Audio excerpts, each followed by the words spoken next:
Merci beaucoup, Président. Mesdames et messieurs, c'est un grand plaisir d'être là aujourd'hui avec vous. D'abord parce que le Collège de France est un endroit prestigieux. J'y étais le mois dernier pour parler de finances vertes, donc je suis très heureux d'y revenir. Et puis parce que finalement, dans cette salle, il y a quand même pas mal de gens qui ont lancé l'aventure de l'énergie solaire en France. Et donc, il faut toujours se rappeler que le présent, c'est le résultat de toutes les actions qu'il y a eu avant et qui ont permis de lancer tout ça. Et je crois que c'est d'abord le premier mot que je voudrais avoir pour toutes celles et tous ceux dans leurs métiers respectifs, dans leurs convictions respectives, dans leurs engagements respectifs, en particulier à l'ADEME, mais bien plus largement que ça, ont contribué à faire de l'énergie solaire et du soleil ce qu'il est aujourd'hui. Donc, soyez-en remerciés. Je voulais commencer par cela. Tout a été dit ce matin sur l'histoire. Donc déjà, la note qui m'avait été préparée sur l'histoire, je vais vous passer ça. Et aller directement, mais je remercie quand même mes services de me l'avoir préparé consciencieusement. Je voulais partager avec vous quelques éléments pour vous dire combien l'énergie solaire est au cœur de beaucoup de défis et de quelques paradoxes que je voulais partager avec vous. D'abord, vous savez que le monde de la transition écologique a changé. Et je suis très heureux d'arriver à l'ADEME à un moment précis où, depuis un peu moins d'un an, on a un objectif chiffré. La France, c'est 400 millions de tonnes de carbone aujourd'hui. On a un point de passage en 2030 pour pouvoir atteindre la décarbonation de 2050 à 270 millions de tonnes. Bref, on a 7 ans pour trouver 138 millions de tonnes de carbone. 7 ans pour trouver 138 millions de tonnes. Et ça change tout. Ça change tout parce que maintenant, on a un objectif, il est chiffré, on peut avoir des indicateurs. À chaque projet, on peut voir à quel titre il contribue à l'objectif global. Bref, on a une démarche que, dans le monde de l'entreprise, mais dans beaucoup d'univers, on aime bien d'avoir un objectif chiffré, de pouvoir mesurer sa performance au regard de l'atteinte de cet objectif. Bref, c'est une nouvelle ère de la transition écologique, beaucoup plus orientée sur les plans d'action, l'analyse et le résultat, parce qu'évidemment, aujourd'hui, il y a une urgence et une exigence de résultat.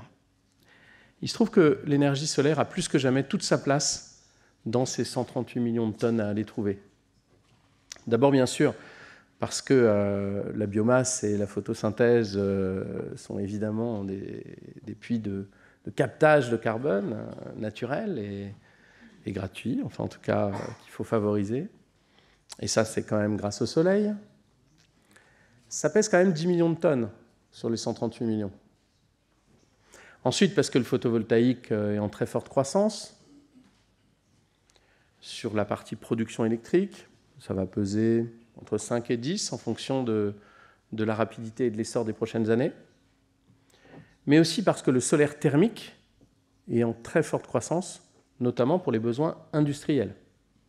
J'étais vendredi dernier à l'inauguration à Verdun de la plus grande installation solaire thermique de France, la deuxième d'Europe, et son objectif, c'est bien d'aider le processus industriel, en l'occurrence du groupe Lactalis, pour pouvoir le décarboner et se substituer à du gaz naturel. Donc l'énergie solaire, qu'elle soit électrique, qu'elle soit thermique, a toute sa place dans ces 138 millions de tonnes qu'il faut aller trouver. Et maintenant, notre défi commun, c'est de l'amener le plus loin possible pour contribuer de la façon la plus majeure possible à cet objectif. Donc, au cœur de la transition écologique, au cœur aussi des notions de souveraineté. Et je vais partager avec vous un paradoxe auquel je réfléchissais en préparant ces quelques éléments. C'est que le solaire, c'est à la fois peut-être l'énergie la plus lointaine et la plus proche. Alors la plus lointaine, parce que le Soleil, c'est quand même 149 597 870 km, 70, 71, enfin bon.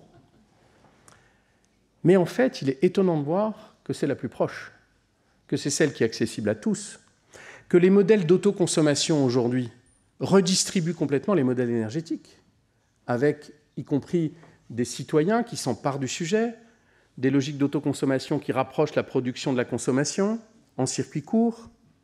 Bref, une évolution parce qu'elle est accessible à chaque citoyen, à chaque groupement de citoyens, et donc la plus éloignée et la plus proche à la fois, Et c'est pour le moins un paradoxe intéressant, d'autant que la semaine dernière, je rencontrais oui, j'ai une semaine bien remplie la semaine dernière finalement. Je rencontrais les acteurs d'énergie partagée. Vous savez, ces acteurs associatifs qui essayent d'embarquer les citoyens dans les projets d'énergie renouvelable. Et c'est bien sûr le solaire qui, en numéro 1, est la plus directement accessible et celle qui peut générer le plus de dynamique pour cette raison de proximité-là. Le deuxième point, c'est que c'est une énergie à la fois la plus ancienne et la plus moderne. La plus ancienne, puisque c'est quand même 4,5 milliards d'années, le Soleil. Mais la plus moderne, parce qu'il est étonnant de voir, et ça je le découvre depuis que je suis à l'ADEME, la vivacité des innovations dans le domaine de l'énergie solaire, thermique ou électrique. Finalement, on est aujourd'hui... j'écoutais, on a 150 chercheurs à l'ADEME, donc des gens qui s'investissent dans des thématiques de pointe dont on espère qu'elles pourront aboutir sur une accélération de la transition écologique. Mais quand on regarde à la fois... alors j'avais été frappé pour ça déjà à l'époque de Solar Impulse, quand Bertrand Piccard nous montrait l'extraordinaire tour du monde qu'il a fait en avion solaire, c'est quand même bluffant. Et puis l'écouter parler de ça, c'est quand même très inspirant. Mais aussi, on parle des ordinateurs quantiques et de l'utilisation des photons. Enfin, on a dérivé toute une partie de la science à la pointe de la recherche sur le Soleil, sur les photons et sur l'énergie qu'il porte. Et en fait, l'énergie solaire aujourd'hui est au cœur des enjeux géopolitiques du monde. Au cœur des enjeux géopolitiques du monde. On parle en même temps que la COP aboutira ou pas sur un accord de sortie des énergies fossiles. Quand même, parmi les pays les plus ensoleillés au monde, qui aujourd'hui, comme l'Arabie Saoudite, sont à la fois ancrés dans la manne pétrolière et ont du mal à s'en défaire, et à la fois très volontaristes sur les énergies solaires, avec leur nouveau projet, évidemment, qui est très adapté pour leurs conditions géographiques et climatiques. Mais aussi au cœur des enjeux géopolitiques avec la Chine. Vous savez, on dit la Chine, plus gros pollueur de la planète. Il ne faut pas oublier que la Chine, c'est quand même autant de panneaux solaires installés qui produisent de l'électricité en Chine que partout ailleurs dans le monde. Avec des Chinois qui, certes, sont très pollueurs, mais vont très vite et pèsent déjà autant en énergie photovoltaïque que tout le reste du monde réuni. Et donc, qui pose la question, notamment de notre souveraineté, de notre capacité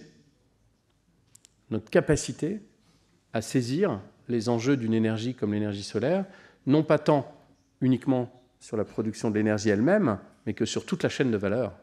Et j'ai échangé avec Wiesmann tout à l'heure, qui me rappelait que la France était exportatrice nette de panneaux solaires thermiques, ce que je ne savais pas, grâce notamment à leur usine dans le Grand Est, à Faulquemont. Mais je crois que c'est aujourd'hui, dans ces éléments géopolitiques, ça illustre parfaitement la complexité du monde. Hier, j'étais à Toulouse, lorsque le président de la République présentait le programme France 2030 et l'ensemble des actions qu'il mène.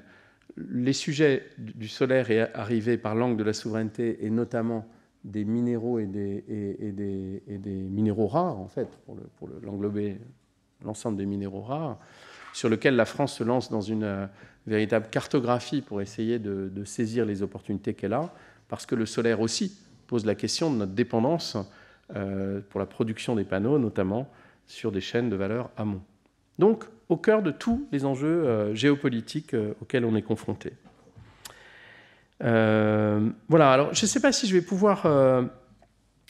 pouvoir illuminer vos travaux. Je sais que ce matin, vous avez eu des sessions passionnantes, vous avez des tables rondes. J'ai plein d'experts de l'ADEME, soit qui ont travaillé à l'ADEME, soit qui sont toujours à l'ADEME, qui interviennent dans ces tables rondes.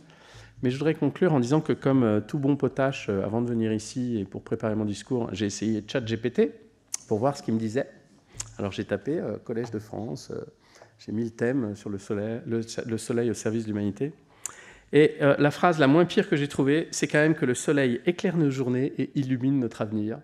Donc je vous laisserai avec ces pensées de ChatGPT sur ces sages paroles de l'intelligence artificielle pour vous souhaiter de très bons travaux et vous remercier non seulement d'être là aujourd'hui pour parler d'un sujet aussi important, mais aussi, encore une fois, pour tous ceux qui ont contribué à faire de l'énergie solaire ce qu'elle est aujourd'hui. Merci beaucoup.